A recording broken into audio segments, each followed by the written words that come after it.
And to help us put Prime Minister Abe's trip into perspective, I'm joined by Zack Cooper. He is a Japan expert at the Center for Strategic and International Studies. Thank you so much for joining us. Thank you for having me. First, I'd like to get your reaction to Prime Minister Abe's speech to Congress. Well, I thought it was quite a strong speech. He spoke in English, which was very notable for much of the audience. And he talked about a visit to the World War II monument. And I think many Americans will see that as a strong sign of his concern about the history issues which have been so discussed. He also spoke about the strong 70-year bond between the United States and Japan. And I think that must have appealed to many people in Congress and in the audience. You mentioned this, but Prime Minister Abe specifically expressed condolences to only American victims during the World War. Is he playing to his audience being here in the United States? I think he's prepared to say more over the summer at the 70th anniversary discussions, but I think right now he was really focused on his American audience. And yes, certainly the Americans are thinking most about the U.S.-Japan relationship and what's happened since World War II and the many years of good relations. So he was trying to play that up.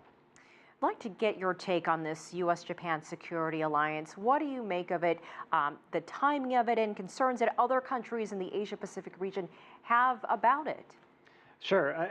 I would say the U.S.-Japan Security Alliance has been around for quite a long time, many decades, and it's been quite a strong pole of support in the region.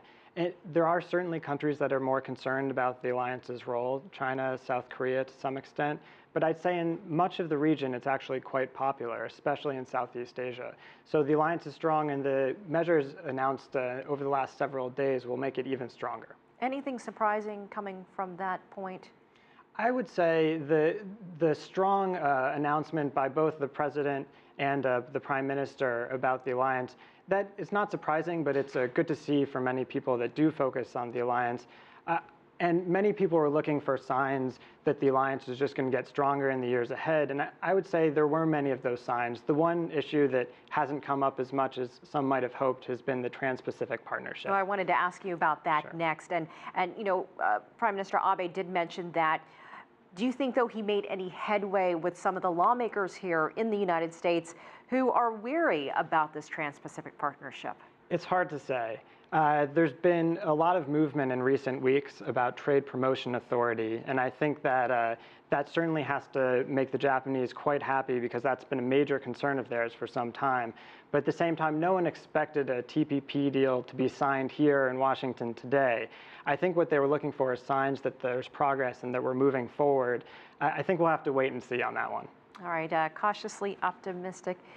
Nick, Zack, thank you so much for joining us. We appreciate your perspective. Thanks.